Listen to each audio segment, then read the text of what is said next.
Nowadays, a lot of us encounter the idea of faith as equivalent to belief in God.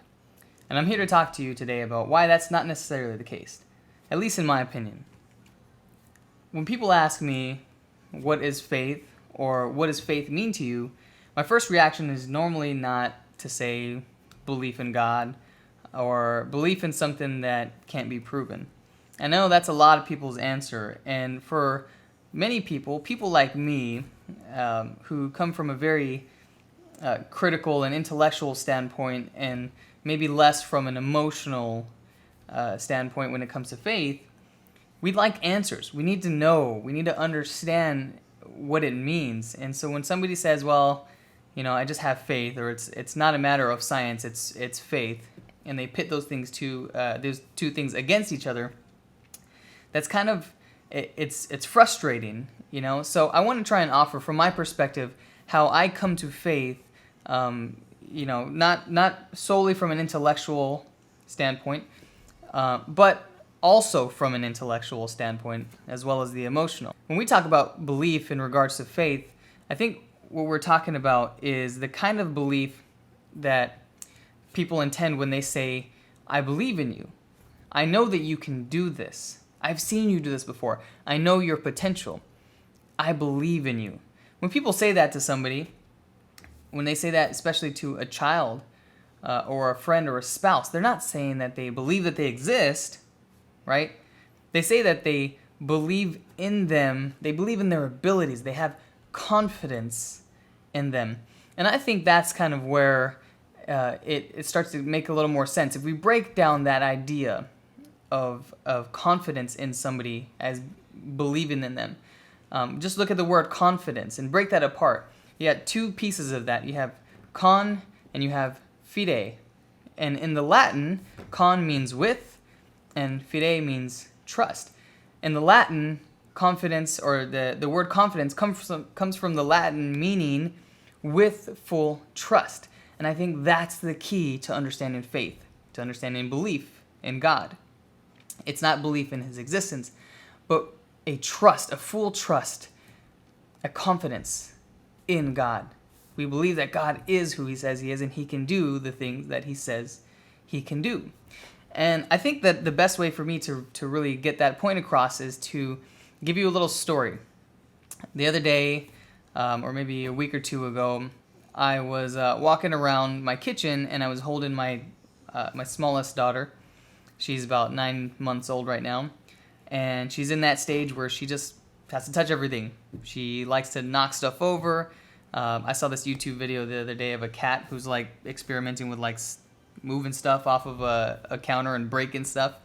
And that's kind of how my 9-month-old is right now. She just is experimenting with everything that she can touch, get her hands on, manipulate in some sort of way. And as I was walking across one of our kitchen island, we had a like porcelain bowl for chips, a chip bowl there. And as we were walking across that, she reached out, put her hand in, and just kind of pulled it off of the island. Well, the thing fell down and shattered into a bunch of pieces.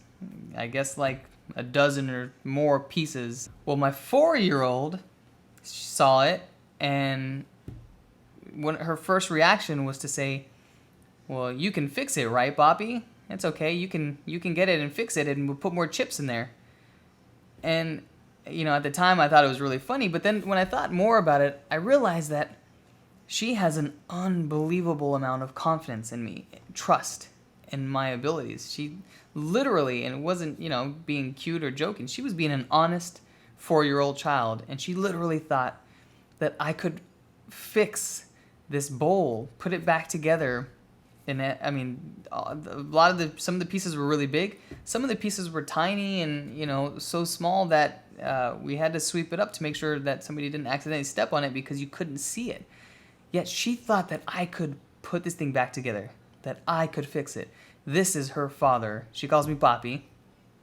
And this is her Papi, and he can fix anything. There was no question about it. This is the kind of faith, the kind of trust, confidence, the kind of belief that we should have in God.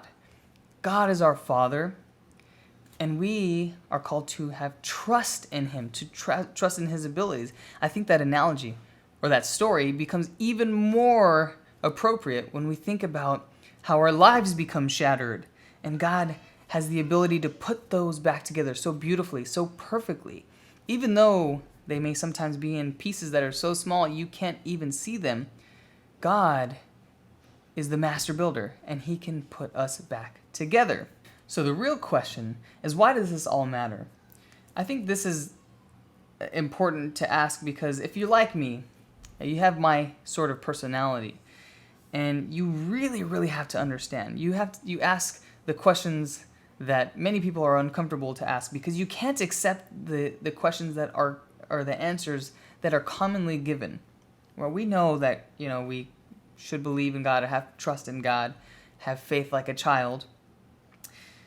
But why is that a requirement? Why do we have to believe or have full trust before God will give us those good gifts or before he can rebuild us? Most people have a problem with this because they think that it's for God. Our belief, our faith, our trust is for God's good. But it's not for his good. It's for our good. He doesn't need it. He doesn't need us to believe in him. He doesn't need us to have faith and trust in him. We are the ones who need it, and that is why God requires it. In order for us to assent or to believe in God, we have to first recognize something. We have to recognize our place in the universe. We have to recognize the relationship that we have to God. And that is that we are completely and totally dependent on something other than ourselves, right? I mean, we are completely and totally dependent on God, but for those who have a problem with that idea, just, then let's pull that back a little bit and let's say that nobody is completely independent. Everybody is completely dependent and reliant on something, right? I mean, you rely on food to live, but most people don't make their own food or don't grow their own food, don't have their own animals, they don't farm. So they are dependent on somebody else farming that food and selling it, and then they're dependent on a market to then provide that food so that they can purchase it. They depend on their job where they make their money to then buy their food. They depend on car makers to be able to travel to their job, which is 30 miles away every day, to be able to make it on time and to come back on time, and everything else in between. You're dependent on the power grids to supply the power to your home. No one is independent. We are all dependent. Most of us like to think we're completely independent, though. We don't like letting people do things for us. We don't like, taking things from others, and even if it's a gift, so we want to, for whatever reason, we have this tendency to think that we are independent. We don't need anybody else. And that is false. That's a lie. That gets you into trouble. That's a temptation to selfishness. So having faith in God, having a full trust, requires you to first recognize that you are dependent and you need help, and you need to ask for that help. You need to trust in that help, because once you do that, something fascinating happens. Once you realize and recognize that you are dependent on someone else or on other people or on some other entity, God, then you're more willing to ask for help, and then you're more likely to offer help to others, because when you ask for help, you recognize from your own experience how valuable help is. You recognize that help is something that is so, beautiful, wonderful, touching to you. When it's crucial to you, after you receive help, you're more than likely willing to offer help to others.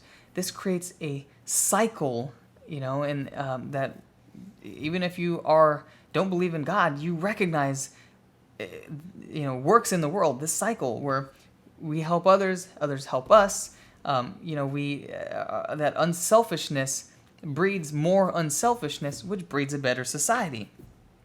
But more than that, think about the fact that faith in God is not something that we do to make God feel like He's getting the credit He deserves. Faith is a journey to learning how to have a childlike trust in God, a trust in His ability to fix anything.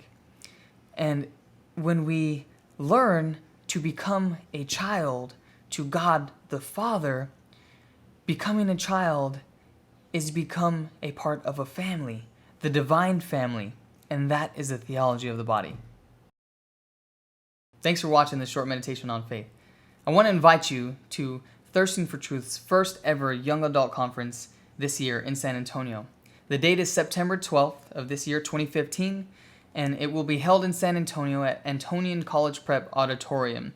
We have a number of dynamic speakers lined up. Myself and my wife, Diane, will be speaking along with Paul J. Kim, who's an exciting speaker as well as a talented musician, and Leah Darrow, who is a former contestant on MTV's America's Next Top Model and now a full-time Catholic chastity speaker. If you want to register, go onto the website, thirstingfortruth.com, and on the top right there's a link. You can sign up, register. If you don't want to pay the full amount for the ticket right now, but you want to make sure that you get a seat before it sells out, make sure you sign up for an installment plan so you can divide up your payments over a couple of months. You won't regret coming to this conference. It's going to be exciting and inspirational, and I hope to see you there.